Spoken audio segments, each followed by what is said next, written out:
ലോക്സഭാ തെരഞ്ഞെടുപ്പിലെ surprise entry ഒപ്പം surprise സ്ഥാനാർത്ഥിയും വടകരയിൽ വലിയ തെരഞ്ഞെടുപ്പ് വിജയത്തിന് യോജിക്കുന്ന രീതിയിലുള്ള ഒരു സ്വീകരണമാണ് നൽകിയത്. എങ്ങനെ കാണുന്നു ഇന്നലെ പാലക്കാട്ടുകാരുടെ യാത്രയപ്പും വടകരക്കാരുടെ സ്വീകരണവും? രണ്ടിനെയും ഒറ്റവാചകത്തിൽ പറയാനാണെങ്കിൽ ഹൃദയത്തിൽ തട്ടിയായിരുന്നു. അവിടുന്ന് യാത്രയപ്പ് എന്ന് പറഞ്ഞത് ഒരു ഡിസ്കണക്ഷൻ അല്ല, ഒരിക്കലും പോയി ജയിച്ചു വരാൻ വേണ്ടി എന്നെ അയച്ചതാണ്. ഇവിടെ വന്നപ്പോൾ ഞങ്ങൾ ഏറ്റെടുക്കും, ജയിപ്പിക്കുമെന്നുള്ള ഉറപ്പോടുകൂടിയാണ് വടകര സ്വീകരിച്ചത്. രണ്ടും ഹൃദയത്തിൽ തട്ടിയായിരുന്നു. അതുകൊണ്ട് തന്നെ രണ്ടുപേർക്ക് വേണ്ടി പ്രവർത്തിക്കുമ്പോഴും അതെന്റെയും ഹൃദയത്തിൽ തട്ടിയായിരിക്കും. വടകര എനിക്കൊരു അവസരം തരാണെങ്കിൽ അതിന്റെ പേരിൽ അവർ ഖേദിക്കേണ്ടി വരില്ല. ഈ നാടിന്റെ ഓവറോൾ ഡെവലപ്മെന്റിന്, പുരോഗമനത്തിന്, അടുത്ത തലമുറ എങ്ങനെയാണ് വടകരയിൽ ജീവിക്കാൻ ആഗ്രഹിക്കുന്നത് അതിന്റെ ഫെസിലിറ്റീസ് ഒരുക്കുന്ന കാര്യത്തിൽ മുന്നിൽ തന്നെ നിൽക്കും. ഈ സാധാരണ MLA-മാരൊക്കെ പോകുമ്പോൾ ഇങ്ങനെ കരയാറില്ല. സ്കൂളിൽ നിന്ന് അധ്യാപകർ പോകുമ്പോൾ അങ്ങനെയൊക്കെയാണ് കരച്ചിൽ കാണുന്നത്. അപ്പോൾ നമ്മൾ പണ്ട് കണ്ടു ഉമ്മൻചാണ്ടി സാറ് മറ്റൊരു മണ്ഡലത്തിൽ മത്സരിക്കണമെന്ന്, തിരുവനന്തപുരത്തേക്ക് പോകണമെന്ന് കണ്ടപ്പോൾ വീടിനൊക്കെ അടുത്ത് വന്ന ആളുകൾ കരഞ്ഞു നിലവിളിക്കുന്നത്.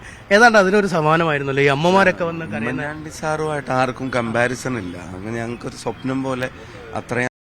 പക്ഷെ അത് എന്റെ പ്രത്യേകതയല്ല, പാലക്കാട്ടെ ജനങ്ങളുടെ സ്നേഹമാണത്. അവർക്ക് അത്രയും ഇഷ്ടം അവർ തന്നിട്ടുണ്ട്, അത്രയും സ്നേഹം അവർ തന്നിട്ടുണ്ട്. അപ്പം അതിൽ ആ വന്ന ആൾക്കാർക്ക് മുഴുവൻ വ്യക്തിപരമായിട്ട് എന്നെ കൊണ്ട് എന്തെങ്കിലും ചെയ്തു കൊടുത്തിട്ടോ ഉപകാരം ഉണ്ടായിട്ടൊന്നുമല്ല. പക്ഷെ അവിടെ പ്രവർത്തിക്കുന്നതിനിടയിലുള്ള കണ്ടുമുട്ടലുകളും കൂടിക്കാഴ്ചകളും അതൊക്കെയായിട്ട് ഇങ്ങനെ സമയം കൊണ്ട് ഡെവലപ്പായിട്ടുള്ള വന്നിട്ടുള്ള ഒരു ആത്മബന്ധമാണ്.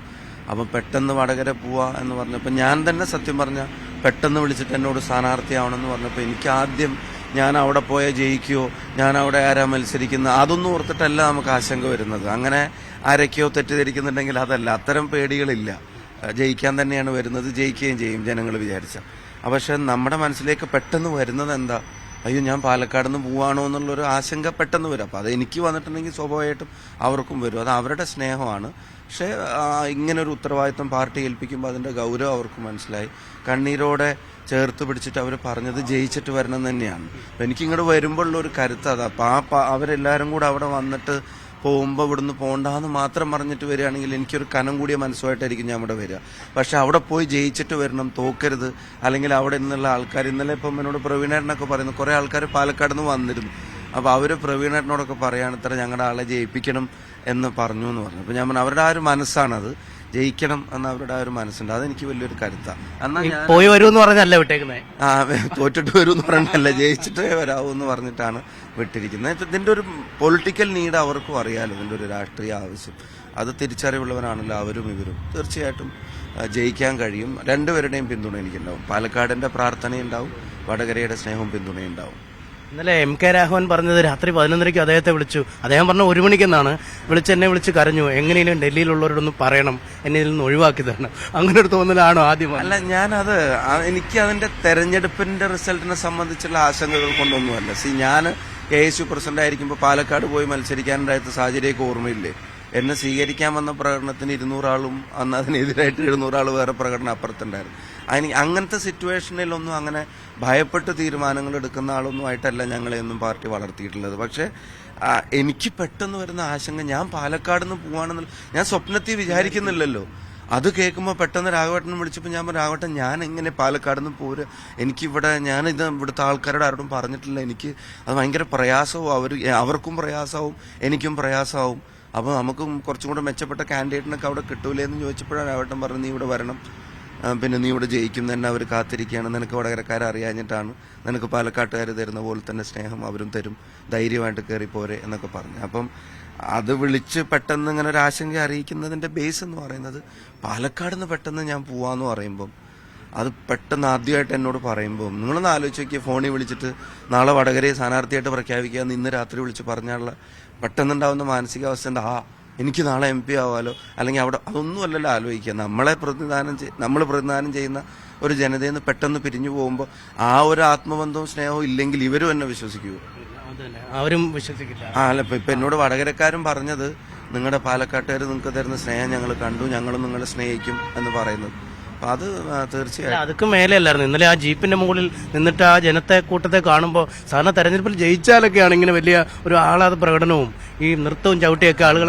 എനിക്ക് ഇത്രയും വലിയ തിരക്കിലേക്കാണ് ഞാൻ വന്നിറങ്ങുന്നതെന്ന് എനിക്ക് അറിയാൻ പാടില്ലായിരുന്നു. സാധാരണ ഒരു സ്ഥാനാർത്ഥി വരുമ്പോഴുള്ള ഒരു ക്രൗഡും അതിന്റെ റെസ്പോൺസും ഉണ്ടാവുന്നതാണ്. പക്ഷെ അത് അവര് പിന്നെ ധൈര്യമായിട്ട് പോരേന്ന് വടകര പറഞ്ഞ വാക്ക് ഒറ്റ മിനിറ്റ് കൊണ്ട് വടകര പാലിച്ചു. ഇവിടെ ഇറങ്ങി ഞാൻ ഡോറ് തുറക്കാൻ കഴിഞ്ഞില്ല, മറ്റേ അതിന്റെ മേലെ കയറി നിന്നപ്പോഴത്തേക്കൊക്കെ ജനങ്ങൾ തന്നെയാണ് ഏറ്റവും വലിയ ശക്തി തിരഞ്ഞെടുക്കുന്നത്. അവരോട് സ്നേഹത്തോടെ നിൽക്കുക, അവരെ വഞ്ചിക്കാതിരിക്കുക, അവരോട് വിശ്വാസം രേഖപ്പെടുത്തുക, അവർക്ക് വേണ്ടി പ്രവർത്തിക്കുക. നമുക്ക് വ്യക്തിപരമായ രാഷ്ട്രീയമായ പൊളിറ്റിക്കലായ സംഘടനാപരമായ ഇഷ്ടങ്ങളും താല്പര്യങ്ങളും ആഗ്രഹങ്ങളും ഒക്കെ ഉണ്ടാവും.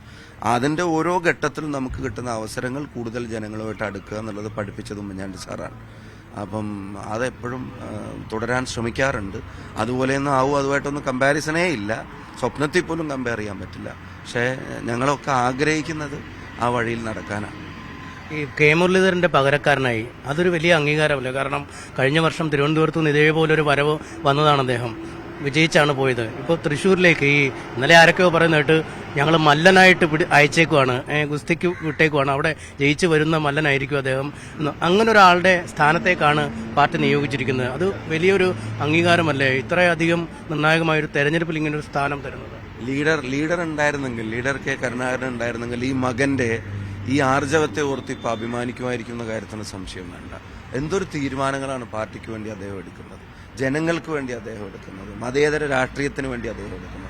ആ ആർജവത്തിന് കൈയടിച്ചേ പറ്റും. അപ്പൊ അങ്ങനെ പെട്ടെന്ന് ഞാൻ മുരളിയേട്ടനെ എന്റെ മുമ്പ് വിളിച്ചിട്ട് നിങ്ങൾ പാലക്കാട് ഉദ്ഘാടനത്തിന്, ഞാൻ ഇന്നലെ സ്റ്റേജിൽ പറഞ്ഞു പാലക്കാട് കൺവെൻഷൻ ഉദ്ഘാടനത്തിന് ഇന്ന് വരണമെന്ന് ഡേറ്റ് ചോദിച്ച ആളാണ് ഞാൻ. അപ്പൊ ഞാൻ പറഞ്ഞു, പിന്നെ മുരളിയേട്ടൻ പറഞ്ഞു എനിക്ക് ഇവിടുന്ന് മാറാൻ പറ്റുമെന്ന് അറിഞ്ഞൂടാ. ഞാൻ പറഞ്ഞു ഞാൻ എന്തായാലും ഇവിടെ ഒരു ഗ്യാപ്പ് ഉണ്ടാക്കി വടകരയിലേക്ക് വരുന്നുണ്ട്, അതിപ്പോൾ ഇങ്ങനെയാവുമെന്ന് എനിക്കും അറിയില്ലായിരുന്നു. അപ്പം അദ്ദേഹം എടുക്കുന്ന തീരുമാനങ്ങൾ സ്റ്റേറ്റിന്റെ മതേതര മൂല്യങ്ങളുടെ ഇൻട്രസ്റ്റിലാണ്. അദ്ദേഹം എടുക്കുന്ന തീരുമാനങ്ങൾ പാർട്ടിക്ക് വേണ്ടിയും ജനങ്ങൾക്ക് വേണ്ടിയാണ്. ഇവിടെ വന്നത്, അദ്ദേഹം നേമത്ത് പോയി നിന്നത്, അദ്ദേഹം ഇപ്പൊ തൃശ്ശൂരിലേക്ക് പോകുന്നത്, അതിനൊക്കെ അങ്ങനെ ഒരു ഭയങ്കര പോസിറ്റീവായിട്ടൊരു സ്പിരിറ്റ് ഉണ്ട്. കെ മുരളീധരൻ ആ തീരുമാനം എടുക്കുന്നതിന്റെ ഗുണം തീർച്ചയായിട്ടും കേരളത്തിലെ ബാക്കി 19 UDF സ്ഥാനാർത്ഥികൾക്കും കിട്ടും, എനിക്കുൾപ്പെടെ. ഇവിടെ വന്ന് ഇറങ്ങുമ്പോൾ എന്നോട് പറയുന്നത് എന്താ, മുരളിയേട്ടൻ അങ്ങനെ ഒരു കാര്യത്തിന് പോയി, നിങ്ങളെ ഞങ്ങൾ സ്വീകരിക്കുക, മുരളിയേട്ടനും കൂടെ ഉള്ള പിന്തുണയാണ് നിങ്ങൾക്കുള്ള സ്വീകരണം എന്ന് പറയാണ്. അപ്പം ഇവിടെ വരുമ്പോൾ അതുപോലെ മുല്ലപ്പള്ളി രാമചന്ദ്രൻ സാറ് അവരൊക്കെ പറഞ്ഞ വാക്കുകൾ, ഞാൻ ഇപ്പം ഇന്ന് രാവിലെ അവിടെ പോകുന്നുണ്ട്, ഭയങ്കര എൻകറേജിങ്. ഒന്ന് അദ്ദേഹം അങ്ങനെ എപ്പോഴും ഒരു ചേർത്ത് പിടിക്കുന്ന, ഇഷ്ടപ്പെട്ട, അറിയാലോ മുല്ലപ്പള്ളി സാറിന്റെ സ്വഭാവം, ഇഷ്ടപ്പെട്ട ചേർത്ത് പിടിക്കുന്ന ഒരാളാണ്. ആ ഒരു ധൈര്യം തന്നിട്ടുണ്ട്. ഇപ്പം ഇന്നലെ ഞാൻ ഇവിടെ പറയായിരുന്നു KP ഉണ്ണികൃഷ്ണേട്ടൻ്റെ ഒരു ലെഗസി ഈ വടകരയായിട്ട് ബന്ധപ്പെട്ടു. അപ്പം സത്യം പറഞ്ഞാൽ ഭയങ്കര ഒരു വലിയ ലെഗസിയുടെ കണ്ടിന്യൂറ്റിക്കാണ് ഇവിടെ വന്ന് നിൽക്കുന്നത്. എന്റെ വലുപ്പത്തിന് അപ്പുറത്തേക്കുള്ളൊരു ലെഗസി ഇവിടെ ഉണ്ട്. ഞാനൊരു കമ്പാരിറ്റീവ്ലി പുതുമുഖം, അതെ, ഒരു പുതുമുഖം. പക്ഷെ ഇവിടെ ഇരുന്നിരുന്നവരാരാണ്? ഒക്കെ വലിയൊരു മഹാരഥന്മാരായിട്ടുള്ള ആളുകൾ തന്നെയാണ്. അത്